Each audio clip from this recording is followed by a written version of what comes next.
you know that we'll be starting our Orangutan Talk, so feel free to stick around if you'd like to learn some awesome facts about these great apes. My name is Jenny. You're welcome to ask me any questions as well at the end of the talk, or if you miss any of it, I can go over it for you. But I'll be explaining on how we express natural behaviours of the orangutans, what they'll do out in the wild also here as well. So lots and lots of different kinds of enrichment that we provide for animals in zoos and parks. With our orangutans, we do have our big male who's just up high, more on the left-hand side of their enclosure. So our big male, he weighs around 125 kilograms, so very heavy individual. They are, of course, a great ape, so if you're not sure about what a great ape is, just remember we're a great ape and we don't have a tail. So it's all of your larger primates without tails. So we do have all 4 great apes, 5 if we include us here at Twycross Zoo, so you can go around and see if you can spot them all. We have our lovely chimpanzees up at Chimpeden. There's bonobos that are close by to Chimpeden. We do have our gorillas as well, and again, of course, our lovely Bornean orangutan. We do have the mum in here as well as a little family group, which is a little bit different to what you'll find out in the wild. So orangutans are mostly solitary, so you wouldn't usually find females and males living together. But these guys are part of a breeding program for conservation efforts, and they all get along very, very well. We do have a youngster as well that you might see moving around. So he's around 5 years old. He might be, if he's not visible, him and mum do have an extra kind of little bedroom, so it's just at the back of that wall on the left that they can go into. So we always offer a private area, off-show area for the animals, just in case they're a little bit shy, don't want to be on show all the time, and also when we do a lot of the healthcare training with the animals as well. So we've got mum, dad and a youngster in here.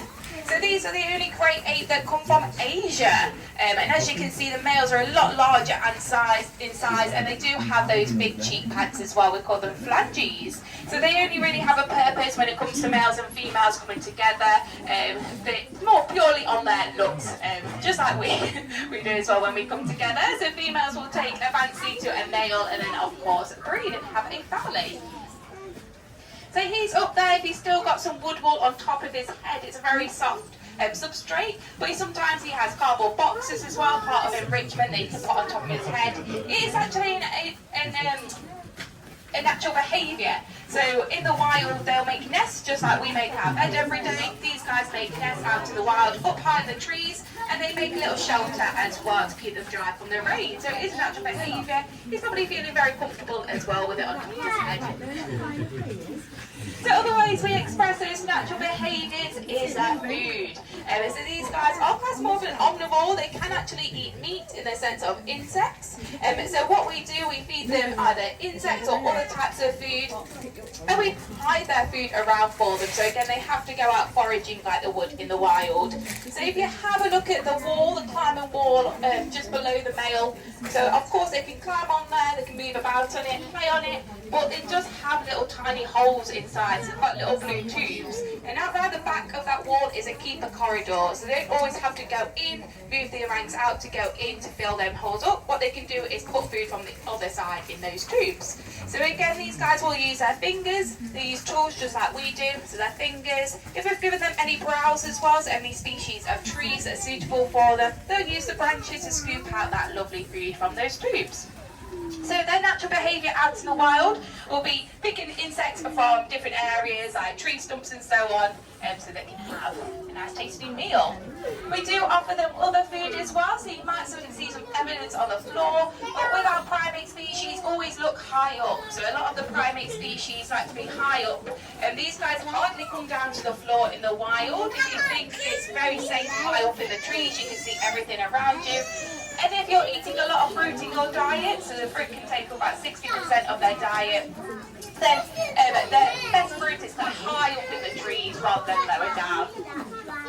So our keepers like to give a good scatter feed on top. So if you look really high up to the grid-like ceiling, the keepers do have an access door and they can put food all across there.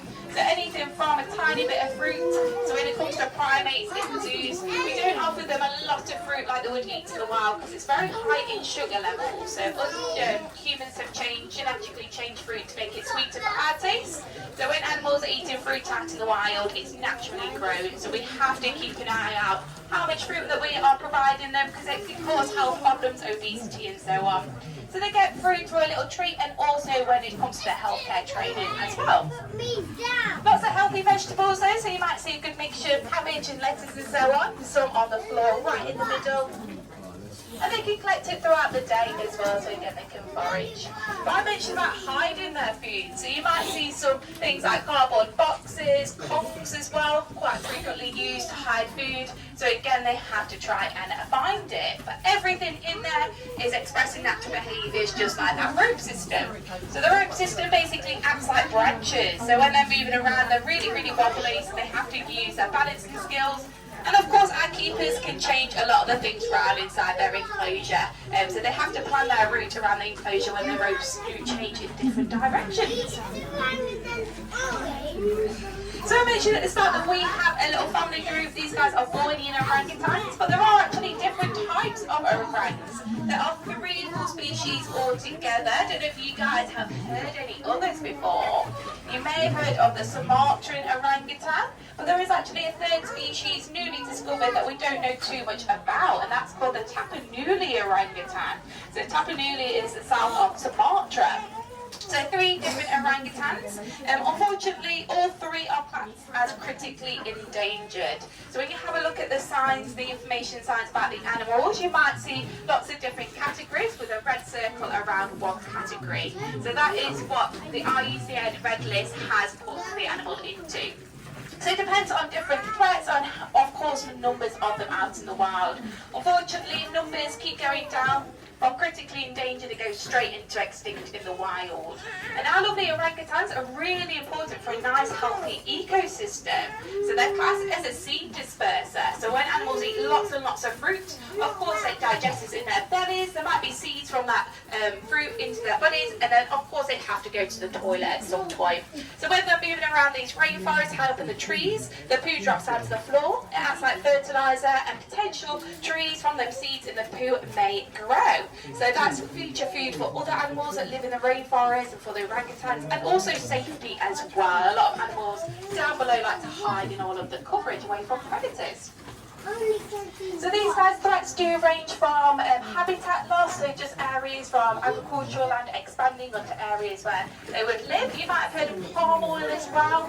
So it's all about looking for sustainable logos. So you might buy a lot of products with sustainable logos on already. But a couple to look out for is FSC, Forest Stewardship Council. It's a little tree and it turns into a tick, and you'll find that mostly on toilet paper. So next time you go to the supermarket, have a look out for FSC, Forest Stewardship Council. That basically means when we're purchasing products with that logo on, we're not accidentally supporting the illegal logging industry, and we're supporting those companies that are sustainably managing those areas. And another one to look out for is the RSPO logo, so that's to do with palm oil. So again, if we can look out for sustainable palm oil products rather than accidentally buying with palm oil that's not sustainable in the long sector. It's a little bit tricky with palm oil to get completely palm oil free, so it does actually have quite a few different names and that's what it's ingredients. This is more kind of aiming at adults, but unfortunately orangutans and other primates are still affected by the illegal pet trade. So it's all about knowing what we like and sharing. So if we see a photo of a monkey or a primal being used purely as a pet, it's just moving away from liking and sharing that photo or video. Of course they get taken from the wild to be put into the illegal pet trade, so we don't want to accidentally support it. But of course if it's a charity-based post, you can research into the charity and like and support. We do actually support lots of different charities for our animals that aren't here in the UK, they're more closer to home for that animal. So for our Borneo orangutans, we support the Borneo Nature Foundation, so go give them a like and follow. We have events here throughout the year with the Borneo Nature Foundation, and we support them in many different ways, from education to drone footage as well. So what they're trying to do is save that habitat for the orangutans, monitor who lives out there, which orangutans are breeding and so on, if there's any babies, and of course try to reduce the risk of wildfires. So when it comes to the illegal activity, like illegal logging industry, that just simply opens up areas where peats may be exposed, and then you get the fires. And they use all that camera footage to try and reduce the risk. Well, thank you guys for listening. I'll leave the talk there, but if you'd like to know any other facts about these guys, or miss any of the talk, feel free to come and chat. This will be around about 5 minutes. But for people that have joined us, we have Mum, Dad and Youngster in here. Mum, Dad and Youngster in here, so I believe Dad might still be up high somewhere. He's got a bit of wood wool on top of his head, so I don't know. And then Mum and Baby, I say Baby, he's around 5 years old, will be around somewhere, but they might just be off show if they're not visible. So Youngster, when he gets to around 8 years old, that's the age where they naturally move away from Mum out to the wild. So all the orangutans are solitary, so Mum will be with Baby if she has one, and then Dad will be completely separate. He'll go and live somewhere else. So here, because they all live together, we make a plan where animals need to move away for future breeding programs, and also it depends on the age they'll naturally move off from in the wild. So around 8 years old, we'll see where he heads to. He might stay here if we're happy with him here, or he'll carry on with the conservation work for the species. But again, thank you very, very much for supporting Twycross Zoo, and again, any questions are welcome. Thank you.